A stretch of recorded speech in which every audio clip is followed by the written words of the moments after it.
ओम श्री चंद्रदेवाय नमः। ओम ओम सद्गुरु भूमन शाह देवाय नमः। ओम ओम श्री सद्गुरुदेवाय नमः। ओम।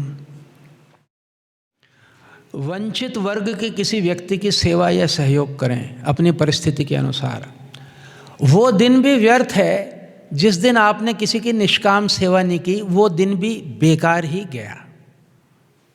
वो दिन बेकार ही गया। उस दिन रोटी बेकार खाई जिस दिन किसी की सेवा नहीं की। केवल अपने लिए, अपने परिवार के लिए, केवल केवल केवल हमको ऊब नहीं होती, हमको लज्जा नहीं आती अपने पे। इतने हम केवल अपने लिए ही और अपनों के लिए ही जिए। दूसरे लोग क्या हमारे दुश्मन हैं? वो भगवान के बच्चे नहीं हैं क्या? ये पूरी प्रकृति, पूरा संसार परमात्मा का है। तो थोड़ा बहुत आपके आसपास भगवान बिखरे पड़े हैं, फैले हुए हैं, कहीं दूर मत जाएं। वहीं कहीं पे अपने आसपास किसी से प्रेम से, किसी को प्रेम भरी निगाह से देख लेना भी उसकी सेवा है। भगवान ने धन दिया तो धन से करें, लेकिन किसी को मीठा देखो। हमको, आप किसी भी मध्यम वर्गीय परिवार में चले जाएं, नोट करें एक मनोवैज्ञानिक बात। बिना बताए आपको पता लग जाता है कि मालिक का बच्चा कौन सा है और नौकर कौन है। उनके व्यवहार से आपको पता लग जाता है। गलत तो नहीं बोल रहा हूँ डॉक्टर साहब? आप किसी पार्टी में चली जाइए, आप एकदम बता देंगे कि इसमें से मजदूरों का बच्चा कौन सा है। कपड़े सेम पहना दीजिए तो भी आपका एटीट्यूड बताएगा आप उनसे अलग तरीके से व्यवहार करते हैं। क्यों? ये भगवान इससे कैसे प्रसन्न होंगे?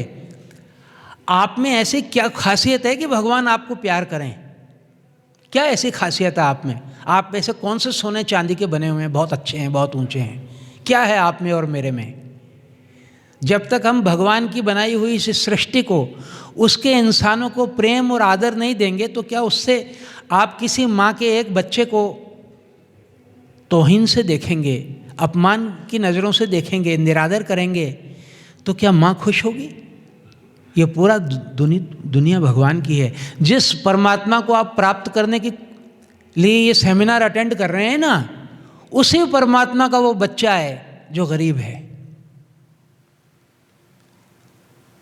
उसको छाती से चिपटाइए, उसको अपना प्रेम स्नेह दीजिए। तो दिन में किसी ने अपने आप जो काम करने वाली आती है, उसी से समतापूर्ण व्यवहार करें। यह भी एक भगवान की पूजा है। ये छोटी छोटी सी मनोवैज्ञानिक बातें हैं। इनसे आपका ब्लड प्रेशर भी ठीक होगा, गारंटी देता हूँ लिख करके। आपका ब्लड प्रेशर ही बहुत से इसी कारण से बढ़ा हुआ है कि उनके साथ बहुत भेदभाव आप करते हैं। उनको प्रेम करके देखिए। समता तो होनी चाहिए ना जीवन में। श्रीमद् भागवत जी में एक श्लोक है, भगवान ने कहा है कि जो मंदिरों में तो 20 तरह के भोग लगा करके मेरी पूजा करते हैं, और मैं जो सब इंसानों के हृदय में बैठा हुआ हूँ, उस मुझ अंतर्यामी रूप परमात्मा का जो निरादर करते हैं, उनको मैं नरकों में डालता हूँ। ऐसा श्रीमद् भागवत में एक श्लोक है, मैंने लिखा हुआ अपनी डायरी में पर्सनल। तो मैं निवेदन कर रहा हूँ कि भगवान को इतना भोला भाला मत समझिएगा। 1000 आँखों से वो देखता है, विराट उसका मन है, समझने में, जानने में वो कभी भूल करता नहीं है। तो वो हमको सब तरीके से देख रहा है। और हम कितने भी खूबसूरत हों, कितने भी जवान हों, कितने भी महत्वपूर्ण हों, कितने भी रईस हों, कितने भी सदाचारी हों, गुणी हों, हमसे वो प्रभावित नहीं होता। वो इतना बड़ा है परवरदिगार कि हम उसको केवल नम्रता से और सबसे प्यार और सेवा करके ही प्रभावित कर सकते हैं। उसको हम ऐसी किन्हीं चीज़ों से इम्प्रेस नहीं कर सकते। तो मेरे आपके चरणों में विनती है, आप में से कई महापुरुष हैं, क्षमा करिएगा, मैं तो ये अपने को ही बात बोल रहा हूँ। मेरी ही दृष्टि में इतनी कमियां हैं जो मैं आपको बात बोल रहा हूँ। आप में से बहुत सारे लोगों को मैं जानता हूँ जो बड़े सेवाभावी हैं, जिनका बड़ा ही विनम्र जीवन है, सेवाभावी जीवन है। तो लेकिन ये उसकी वजह से मैं अपने को ही, ये गुण मेरे में ही कमी है इन गुणों की, तो मैं खुद को ही स्मरण करा रहा हूँ।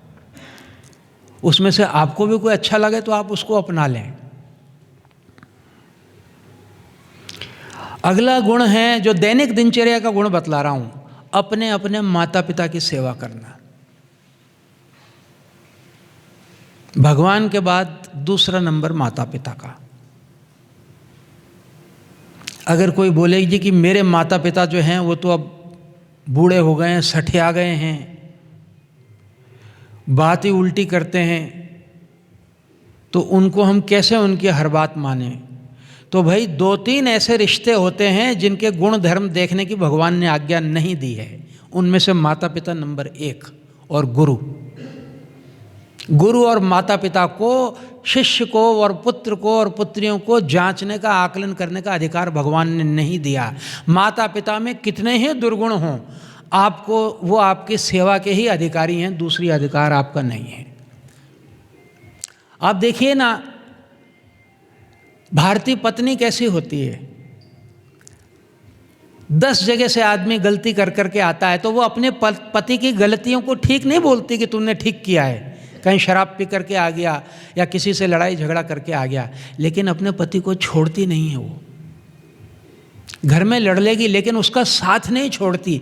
इसी को निष्ठा और सिंसियरिटी बोलते हैं, कि जिससे हमारा प्रेम है, जिससे हमारी जिम्मेदारी है, उससे हम लड़ झगड़ तो लें लेकिन कभी भी उसका त्याग ना करें। गुरु, माता पिता, इनका दर्जा हमारे संस्कृति में बहुत बहुत ऊंचा है, बहुत ऊंचा है। हमको उनके गुण दोष देखने की आज्ञा नहीं है। कैसे भी दुराचारी हों, कुछ भी हों, हमको उनकी सेवा ही करनी है। और ऐसे तो होते भी नहीं हैं। एक बात कह रहा हूं मैं,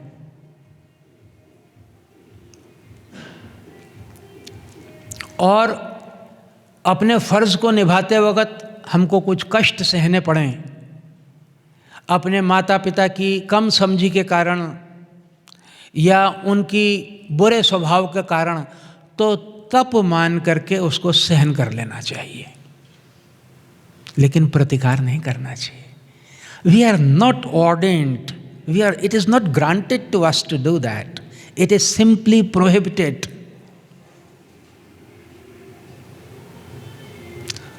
और कई लोगों ने अपने माता पिता के आशीर्वाद से ही आध्यात्मिक मंजिलें प्राप्त की, ऐसा भी होता है। माँ पिता का आशीर्वाद जो होता है वो साधारण नहीं होता, उसमें बहुत ताकत होती है, जागा हुआ होता है वो, उसमें बहुत बड़ी भावना होती है। तो ये भी हमारी तो भारतीय संस्कृति है, पश्चिम में तो ये कॉन्सेप्ट नहीं है ऐसा। अब भारत में भी ख़त्म होता जा रहा है, लेकिन मेरे ख्याल से ये एक बहुत ही इम्पोर्टेंट, गृहस्थ में तो बहुत इम्पोर्टेंट है। और जो साधु बन गए हैं उनके लिए माता पिता से भी करोड़ गुना ऊंचा दर्जा गुरु का है।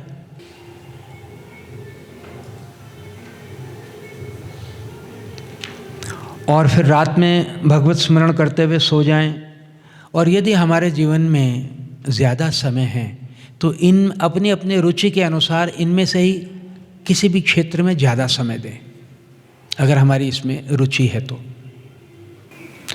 सुमरन में ज़्यादा दे दें। और फिर उम्र की भी बात होती है ना, जो जवान है वो किसी प्रकार से ज़्यादा कर सकता है, बूढ़ा आदमी तो स्माइल ही दे सकता है, ज़्यादा हाथ से तो काम नहीं कर सकता, अच्छे राय दे सकता है, आशीर्वाद दे सकता है, घर में मिश्री और खांड घोल सकता है, एक दूसरे की गलतियों पे पर्दे डाल सकता है, ये बुज़ुर्गों का काम होता है। तो वो सेवा करने के तरीके अलग अलग हो जाते हैं, लेकिन सेवा तो हम कर ही सकते हैं ना। केवल पैसे से सेवा थोड़ी होती है, असली सेवा तो मन से, भावना से होती है। पैसा से तो वो सेवा करेगा जिसको भगवान ने पैसे दिए हैं, बाकी तो जो हमको अकल दिए तो अकल से कर दें, शक्ल दिए तो शक्ल से कर दें, उससे बहुत कम होती है हालांकि। और दिनचर्या में क्या क्या होना चाहिए? दिन भर में 2-3 बार 3-3, 4-4 मिनट के लिए गहन सचेतन श्वास प्रश्वास कर लें। मानसिक थकान दूर होती है, शारीरिक थकान दूर होती है और विल पावर बढ़ती है डीप ब्रीदिंग से। और 2-3 घंटे के बाद में थोड़ी सी स्ट्रेचिंग कर लें, ऐसे कर लें, यूँ कर लें, थोड़ा पीछे कर लें। इससे भी केवल 1 मिनट में करने से भी आपके बहुत सारे रिलैक्सेशन। देखिए जितना आप फिजिकली फिट होंगे ना, और अगर आप फिजिकली फिट हैं और स्पिरिचुअल हैं तो सोने में सुहागा, और फिजिकली फिट हैं और स्पिरिचुअल नहीं हैं तो भी बहुत अच्छा है। फिट तो होने ही चाहिए ना। हमारा एक शरीर है भाई, 5 में से मेरे पर्सनैलिटी का एक एलिमेंट है physical body, second element vital body है, थर्ड एलिमेंट मेंटल बॉडी है, फोर्थ एलिमेंट विज्ञान में बॉडी है, और फिफ्थ जो है वो ब्लिस बॉडी है। तो फर्स्ट बॉडी को करें आप, लेकिन अगर आप थोड़ा सा भी हल्का सा कर लेंगे तो आपका जो है वो मन प्रफुल्लित हो जाएगा। तो स्ट्रेचिंग कर लें और दिन में 3-4 बार 2-2, 3-3 मिनट के लिए डीप ब्रीदिंग कर लें। लेटे लेटे भी कर सकते हैं, बैठे बैठे भी।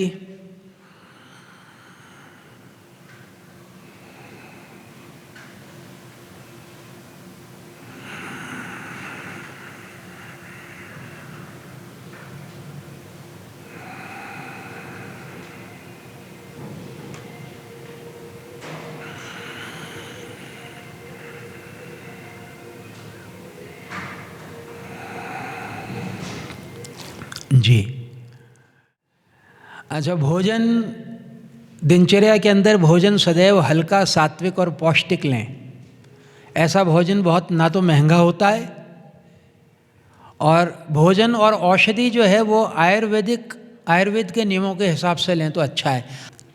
अगर संभव है, यथासंभव कोई मनपसंद खेल खेलें, ब्रिस्क बैडमिंटन खेल लें, कबड्डी खेल लें, और नहीं तो दौड़ वगैरह लगा लें, तो भी ना भी खेलें तो कोई बात नहीं। लेकिन जो बहुत फिज़िकल हैं, कई लोग बड़े फिज़िकल होते हैं, उनको फिज़िकल फिटनेस बहुत चाहिए, तो वो ये एलिमेंट थोड़ा बढ़ा सकते हैं। जिनको जो बहुत मेंटल हैं, मेंटल ऐसा मत समझना गलत, मतलब जो मन प्रधान हैं, न कि पागल हैं, क्योंकि मेंटल मतलब एक और भी होता है, वो नहीं था मेरा तात्पर्य। मेरा मतलब है कि जो ज़्यादा फिलॉसफिकल टाइप हैं उनको इतना ब्रिस्क फिज़िकल फिटनेस उनकी नहीं रहती है, तो वो ना करें। जिसको बहुत अच्छा है वो करें। यदा कदा शरीर की मालिश कराएं, महीने में 1-8 बार, अगर अफोर्ड कर सकते हैं तो करा लें। कोई आदमी 100 रुपये लेकर के कर देगा, और कोई फ्री होगा तो कोई दोस्त ढूंढ ले, बोला 1 हफ्ते मैं तेरी और दूसरे हफ्ते तू मेरी, पैसे भी बचेंगे और करने में भी थोड़ी सी एनर्जी जाएगी, और दोस्ती भी बढ़ेगी, प्यार भी बढ़ेगा, पैसे भी बढ़ेंगे, फ़ायदा ही फ़ायदा है, बॉडी भी अच्छी रहेगी। जहाँ सब लोग भक्ति से उसकी याद में जाते हैं तो वहाँ जाना चाहिए। वहाँ पे चोरी होती है, चकारी होती है, कोई पैसे रखते हैं, पुजारी अच्छा है नहीं है, आपको क्या लेना देना है।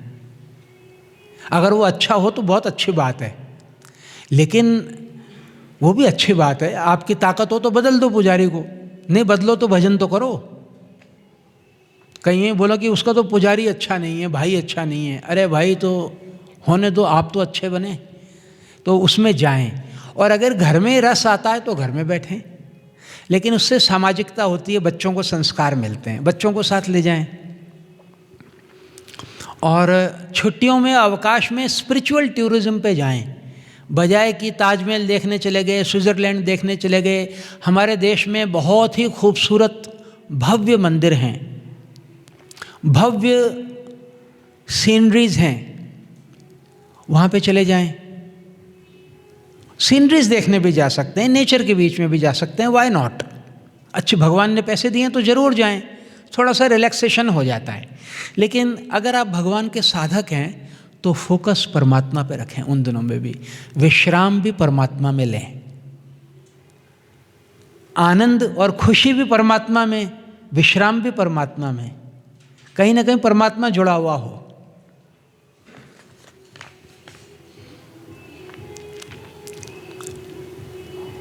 जीवन में कोई ललित कला जैसे संगीत, नृत्य, चित्रकला, साहित्य, लिटरेचर, पोइट्री, कविता, इनमें रुचि रखें। हम इंसान हैं, ये सब मन के गुण हैं। अगर आपको संगीत अच्छा है तो संगीत करें, भजन गाएं, और पहचान कर लें कि गाने के भगवान ने सुर दिए तो गाएं, नहीं तो जो है आपको भी कष्ट, सामने वाले को भी कष्ट। हाँ, मतलब वो अपने को पता लग जाता है। और अगर जैसे अकेले ना गा पाएँ तो कोरस में गा लें फिर। लेकिन संगीत से मन खुलता है। नृत्य, ऋषि को नृत्य बड़ा पसंद है। आजकल गुरु महाराज जी की सेवा में रहते हैं, देखो ये दिन रात में दिन भर 2-3-4 बार गुरु महाराज जी उठते हैं, उनको ले जाना, नहलाना, धुलाना। महाराज जी इसको बोलते हैं मेरी माँ है ये। दिन रात उनकी सेवा में रहता है। हाँ, सभी रहते हैं, क्या हरिप्रिया, क्या परमानंद। समय बड़ा तंग है तो 1-1 मिनट के हिसाब से सब करते हैं। प्रकाशानंद बैठा है, वो भी सभी करते हैं। और जो दूसरे संत हैं वो भी, आनंद मूर्ति हो गई, अनु जी हो गए, चेतनानंद, ब्रह्मानंद जी, सब अपने अपने टाइम। सबसे कम मैं कर पाता हूँ।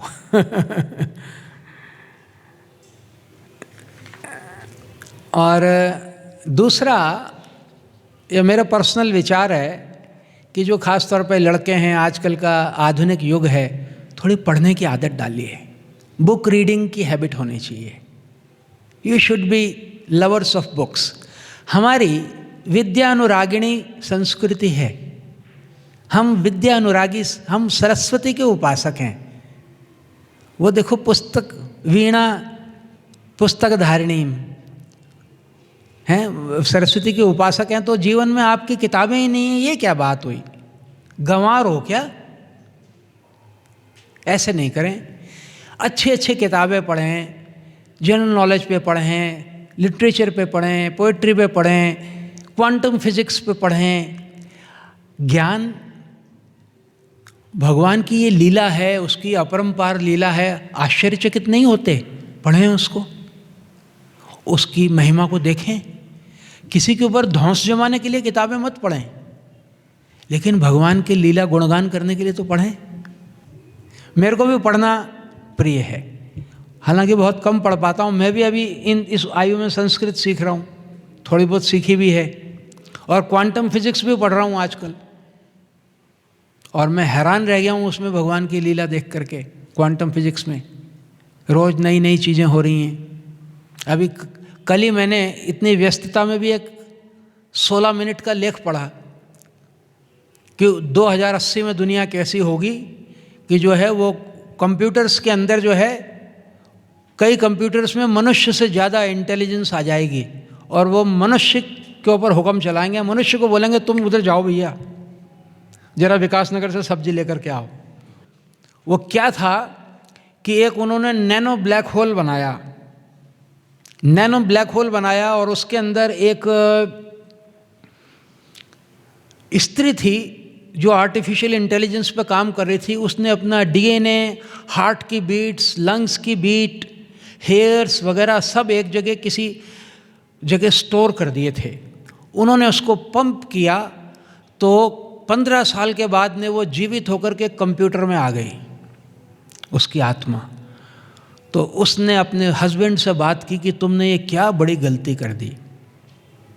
अब ये जो है, ये डाटा सब सर्वर तक पहुंच जाएगा अमेरिका में, और इमीडिएटली दुनिया के सारे कंप्यूटर्स एक ही स्ट्रोक में मनुष्य से ज़्यादा इंटेलिजेंट हो गए। और जो सर्वर था अमेरिका में रखा हुआ, वो उनका भगवान बन गया, और वो पूरी दुनिया पे रूल करने लगे।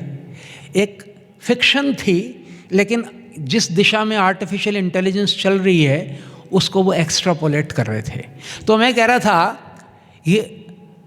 ये कहानी भगवान से तो बड़ी नहीं है, ये कहानी भगवान से तो अजीब नहीं है, ये कहानी भगवान से तो अद्भुत नहीं है, ये कहानी भगवान से तो आश्चर्यजनक नहीं है। भगवान की ही एक लीला विलास है, उसको समझें। योग वशिष्ठ में तो टाइम ट्रेवल है। जो लीला है योग वशिष्ठ के अंदर, उसकी हीरोइन, उनकी नायिका, वो एक सिद्ध महापुरुष थी। उसका पति तो ऑर्डिनरी था, हमारे शास्त्रों में देखो, और स्त्री एनलाइटेंड थी, लीला नाम था उसका। वो टाइम ट्रेवल करती थी, उसको अपने पूर्व जन्म का पूरा ध्यान था। राजा की पत्नी थी वो, वो टाइम ट्रेवल जानती थी, और अभी टाइम ट्रेवल में एक्सपेरिमेंट्स हो रहे हैं, कुछ अता पता नहीं है उनको कैसे। तो ये भगवान की लीला ही तो है कि ये जगत कितना अद्भुत है, जितना हम समझते हैं उतना नहीं है। इससे व्यक्ति विनम्र बनता है। असली विद्या अनुरागी विद्या ग्रहण करने से विनम्र बनेगा, कभी भी अहंकारी नहीं बनेगा। क्योंकि वो 1 इंच अंदर उतरेगा भगवान के, तो भगवान उसके सामने करोड़ों नई प्रश्न पैदा कर देंगे जो उसको जानने हैं। तो भक्ति भी करें। और अगर वो लोग जो अनावश्यक, जिनको दूसरे लोगों में रुचि है, जो परचर्चा करते रहते हैं, तो साबित होता है कि उनको टाइम पास करने की तो प्रॉब्लम है, इसीलिए वो दूसरे की निंदा स्तुति करते हैं। तो कोई कंस्ट्रक्टिव चीज़ में लगाएं, नृत्य में, संगीत में, अच्छी अच्छी किताबें पढ़ने में, महापुरुषों की जीवनियाँ पढ़ने में लगाएं। हमारे यहाँ नालंदा विश्वविद्यालय था, आपको पता होगा, बिहार में, सुना होगा नाम आपने। उसमें इतने किताबें थीं, उसको जब खिलजी ने आग लगाई तो वहाँ पे मार काट करने के बाद में वो सबसे पहले क्या करते थे कि धर्म ग्रंथों को नष्ट करते थे। तो उन्होंने लाइब्रेरी, कहते हैं 3 महीने तक धू धू करके जलती रही, 3 महीने तक। इतनी किताबें थीं, हजारों, और उस समय उसमें 10,000 बच्चे पढ़ते थे पूरी दुनिया से। ऐसी हमारी संस्कृति रही है। हमारे ऋषि मुनि सब प्रकांड विद्वान रहे हैं। जितने भी रसायन शास्त्री हुए हैं, अभी एटॉमिक थ्योरी किसने दी है? वैशेषिक दर्शन में महर्षि कणाद ने। न्यायशास्त्र में किसने दिया है? गौतम ऋषि ने। सांख्य दर्शन किसने दिया? कपिल मुनि ने। योग सूत्र किसने दिए, जिसमें सारी ह्यूमन साइकोलॉजी है? महर्षि पतंजलि ने। अगर ऐसे दिनचर्या हमारी होगी जैसी मैंने आपको निवेदन की, तो आपका जीवन इतना कसा हुआ होगा कि इसमें बहुत पॉजिटिविटी आ जाएगी, बड़ी सकारात्मकता आ जाएगी कि आधे घंटे आपने भगवत स्मरण कर लिया, थोड़ा सा दौड़ भी लिया, थोड़ी सी वर्जिश भी कर ली, किसी गरीब को प्यार भी कर लिया, माता पिता के भी चरण दबा दिए। अगर संभव हो तो माँ बाप के चरण दबा के सोएं, तो बहुत ही सकारात्मकता आ जाएगी जीवन में। इतनी सकारात्मकता आ जाएगी कि आपका चित्त प्रसन्न रहेगा। अब हम कल्याण मंत्र करेंगे। कल्याण मंत्र में हम ये कामना करते हैं कि सब सुखी हों, सब निरोगी रहें और किसी को दुख ना हो। वैदिक मंत्र है, ओम वे भवन्तु सुखिनः सर्वे सन्तु निरामया सर्वे भद्राणि पश्यन्तु मा कश्चित् दुःख भाग् भवेत्। ओम शांति शांति शांति।